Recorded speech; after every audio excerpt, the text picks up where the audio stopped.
Trump menace Assad, Moscou met en garde contre une intervention pour des prétextes inventés. Invoquant une supposée attaque chimique en s'appuyant sur les dires d'organisations controversées, Donald Trump a menacé de prendre des mesures contre les autorités syriennes. Dénonçant une intox sur un recours au chlore, la Russie a haussé le ton. De nombreux morts, y compris des femmes et des enfants, dans une attaque chimique insensée en Syrie, s'est alarmé le 8 avril sur Twitter Donald Trump, en référence à une attaque chimique présumée sur l'enclave des rebelles islamistes de Douma, dans la Ghouta orientale, près de Damas. Le président américain a par ailleurs réclamé d'ouvrir immédiatement la zone pour l'aide médicale et des vérifications. La zone des atrocités est confinée et encerclée par l'armée syrienne, la rendant totalement inaccessible au reste du monde. Le président Poutine, la Russie et l'Iran sont responsables pour leur soutien à l'animal Assad. Il faudra payer le prix fort, a-t-il poursuivi, insultant donc ouvertement le président syrien.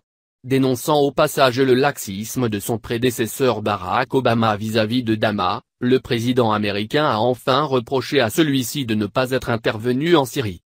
Les États-Unis ont dénoncé ce 8 avril une possible attaque chimique des forces régulières syriennes dans la Ghouta orientale, ultime poche rebelle aux portes de Damas. Washington s'est appuyé, dans ses accusations, sur l'organisation controversée des Casques Blancs, qui a dénoncé un recours au gaz de chlore toxique, ce qui a été immédiatement démenti par les médias publics syriens. Le tout aussi controversé Observatoire syrien des droits de l'homme, OSD, a pour sa part fait état de dizaines de cas de suffocation, dont certains mortels, sans toutefois se prononcer sur l'emploi ou non d'armes chimiques. La Russie balaie les accusations américaines. Plus tôt dans la journée, la Russie avait affirmé que le gouvernement syrien n'avait pas employé d'armes chimiques dans le cadre de son opération militaire contre les rebelles islamistes à Douma, contrairement à ce que soupçonnent les États-Unis. Nous démentons fermement cette information, a déclaré le général Yuri Etoshenko, chef du Centre russe pour la réconciliation des partis en conflit en Syrie, selon des propos rapportés par les agences russes. Une intervention militaire pour des prétextes inventés et fabriqués en Syrie, où se trouvent des soldats russes à la demande du gouvernement légitime syrien, est absolument inacceptable. De plus, le ministère russe des Affaires étrangères a également affirmé le 8 avril dans un communiqué, les intox sur un recours au chlore et à d'autres substances toxiques par l'armée syrienne se poursuivent. Une énième information fabriquée de ce type, qui concernait une attaque chimique présumée contre Douma, a émergé hier.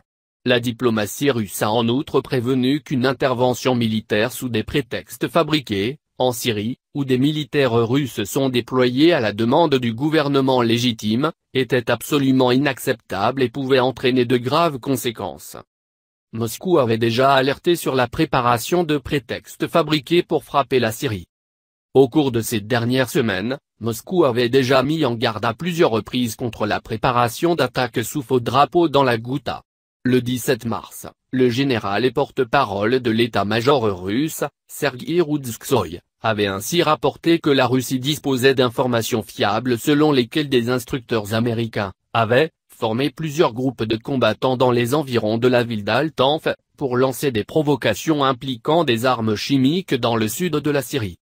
Côté américain, confirmant certaines craintes russes, la représentante permanente des États-Unis auprès des Nations Unies, Nikki Haley, avait déclaré le 12 mars les 14 autres membres du Conseil de sécurité que les États-Unis restaient prêts à agir unilatéralement sur le dossier syrien si la voix onusienne s'avérait insuffisante. La Russie avait prévenu qu'elle serait prête à riposter à une intervention américaine si la vie de soldats russes était menacée par des frappes sur Damas.